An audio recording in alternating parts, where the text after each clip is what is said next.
Hello, and welcome to a Sudoku special. Today's puzzle is called Lost Toy Again by Sandra and Nala. If those names aren't familiar to you, then you missed out on a pretty amazing series.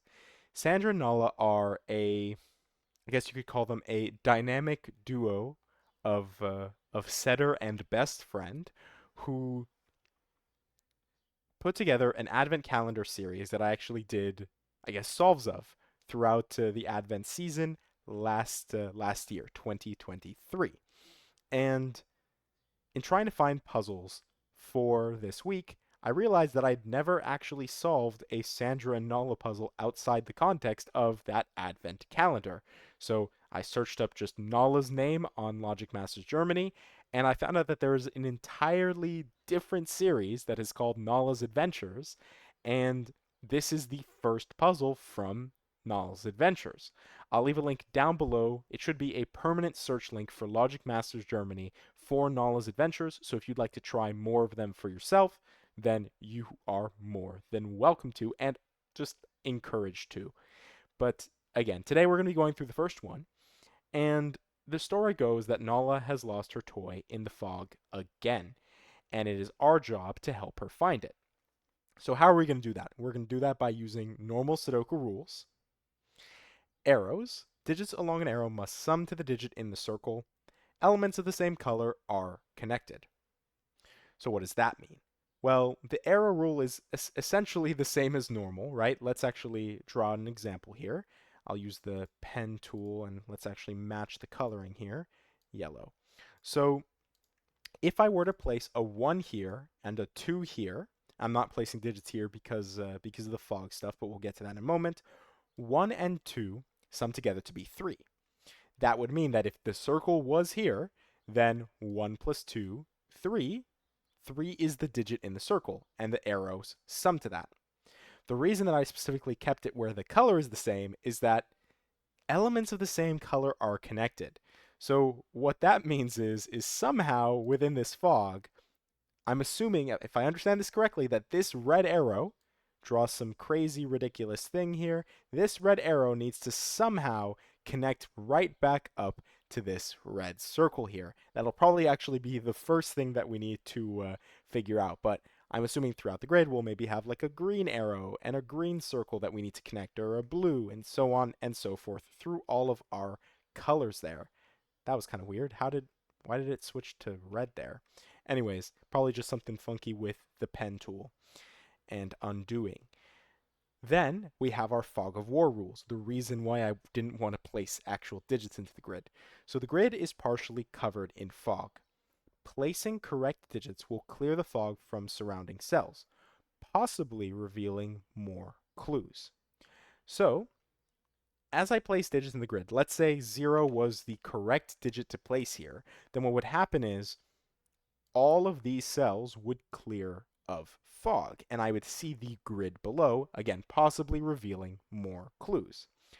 Theoretically, in a fog of war Sudoku, you could just go 1, 2, 3, 4, 5, 6, 7, 8, 9 in the cell, and eventually one of them, actually placing the digit, eventually one of them would clear the fog. But as much as possible, we are going to avoid doing that thing. And what I mean by that is essentially placing wrong digits. So, for example, let's say that this digit is actually supposed to be 1, but I do some work and I place a 2 here, let's say, then and the fog doesn't clear, then I've essentially discovered that 2 is not correct.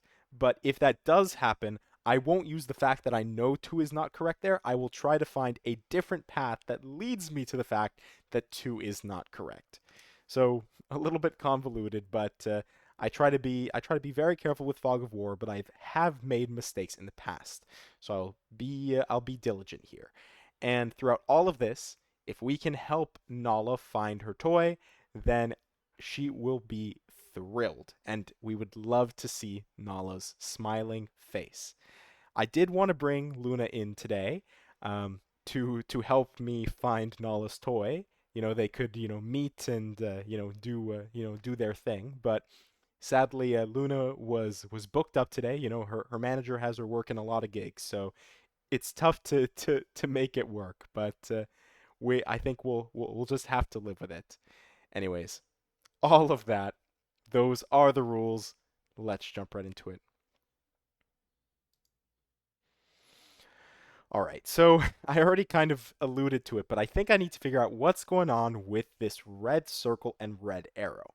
Normally, if these were normal arrows, I would say I have no clue where to start in this Sudoku. But given the fact that the red circle and the red arrow have to go into different boxes, we need to actually like trace out the path here. So this is one way to do it. This is another way. So that's easy. From here, we need to figure out actually what happens. So I don't know if I don't actually know if arrows are allowed to cross each other. Like for example, if the yellow, let's say, went like, whoops, not the center, like that. Sorry, like that. So I don't know if, for example, if the yellow arrow went like this, if the red arrow would be allowed to go through it like this, or if the red arrow would have to jump cells. I don't actually know how that works. Because theoretically, it could just look like this, right? This would be like 1, 2, this would be 1, 2, 3.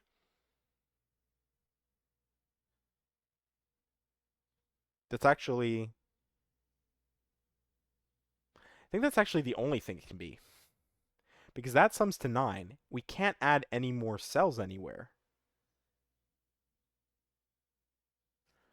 Let me think about this. 1, 2, 3 minimized is 6. 1, 2 is 3. That makes 9. So,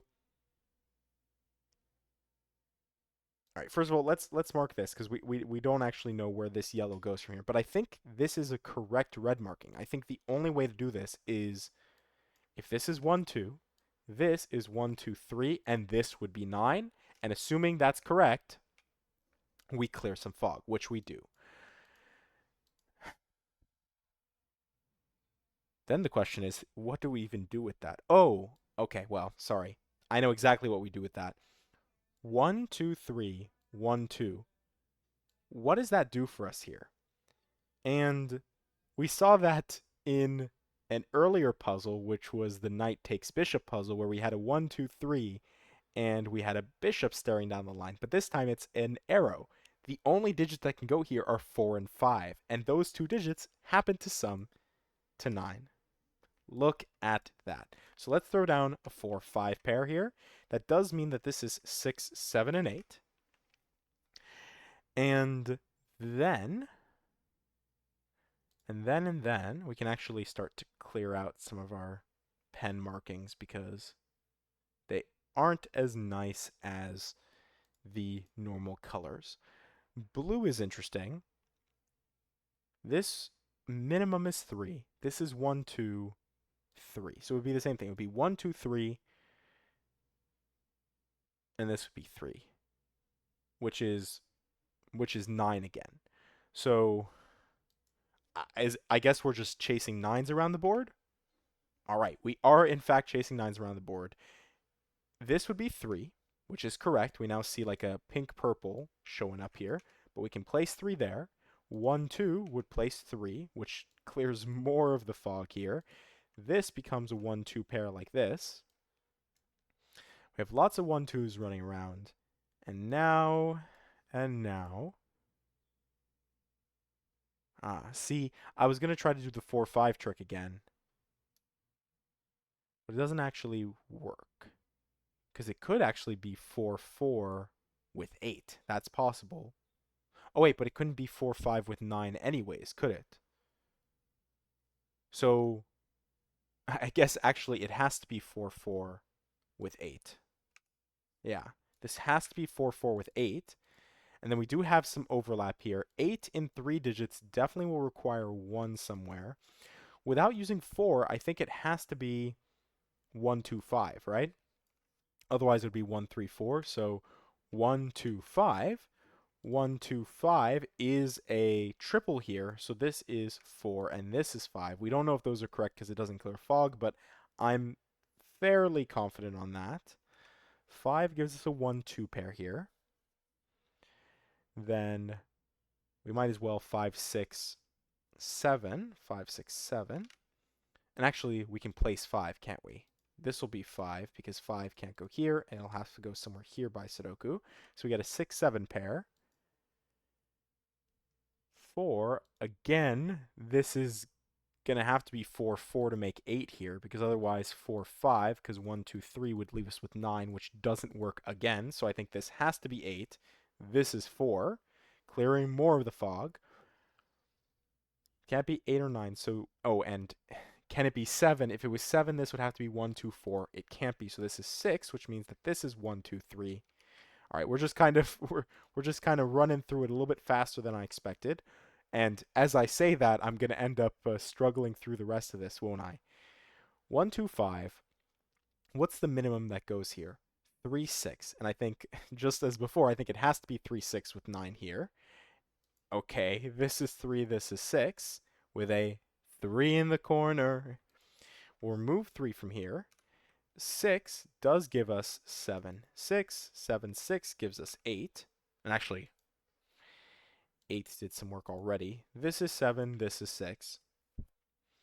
Now, 1, 2, 5, and 7, we're missing 7. 1, 2, 3.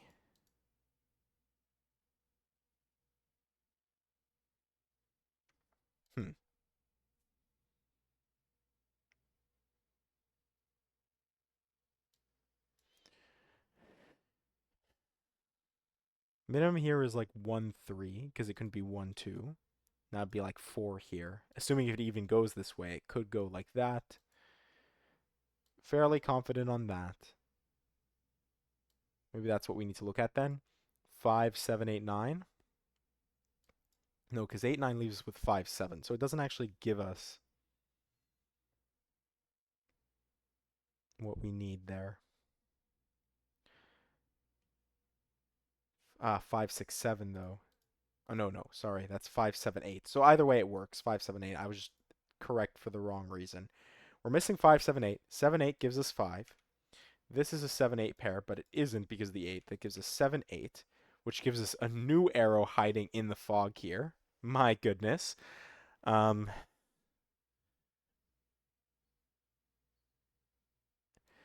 7, 9. I might as well pencil mark it, right? It doesn't hurt. It doesn't do any harm. So this can't be 9. This can't be 7. It can be 5. At least for now. We'll see what happens. 5 triple.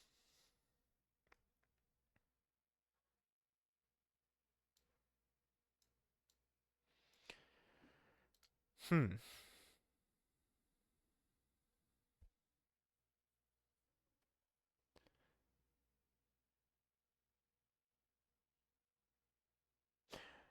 Ah. Can 9 ever go on an arrow? Well, these aren't pills, right? They specifically are arrows. So we need to sum to a one-digit number. So 9 in this box can only go in these 4 cells.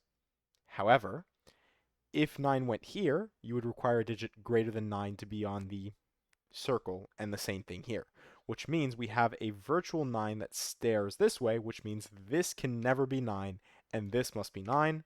All right, we are doing a lot of 9 chasing. So 5, if it was 5, it would have to be 1, 4, or 2, 3, which it can't be, which means this must be 7. This must be 5. 7 without using 4, 3, 4, or 5, 2, 5 means it must be 1, 6. I don't know the order, but 1, 6 gives us 2. 2 gives us 1, 2, 1. And then, and then. 1, 6.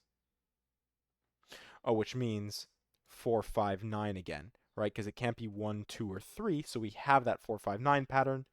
9 must be here. 4, 5 leaves us with 8.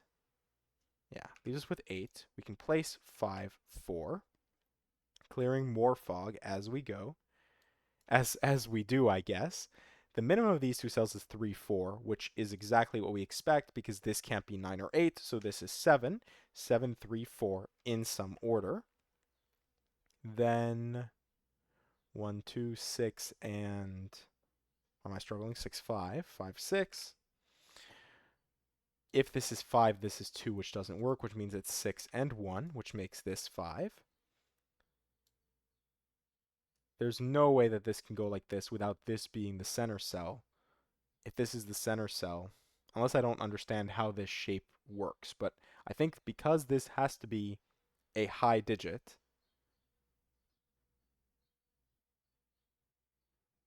actually it's just either 1 or it can't even be 1. It's either 2, 3 or 8, and it has no way to be 2 or 3. So this is just simply 8. And then I'm assuming that's Nala's toy in the corner here, but we will keep working through this. I wonder if we're supposed to be able to do something with this yet. I'm not sure. What are we missing? We're missing 1, so 1, 7 could work. 2, 6 doesn't work. So I think this has to be 1, 7 because it can't be 3, 4 or anything else. So, or sorry, 3, 5 or anything else. So sorry, and we know the order. 1, 7. That makes this 2. 2 leaves us with 1, 3. From the column, we still need to place 4. Then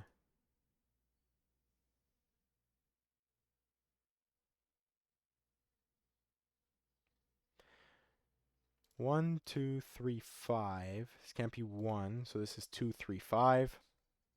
I guess I can pencil mark that, but that's kind of weird. Oh, sorry, of course. How do we make 8 in 2 digits? We can't do 1, 7. We can't do 3, 5, because then we would have no option. So actually 2, 3, 5 was useful here. So it must be 2, 6. If it is 2, 6, then 2 must go all the way up here. This must be 1. This must be 5. 1 gives us 3, 3, 1. 1, 6 then.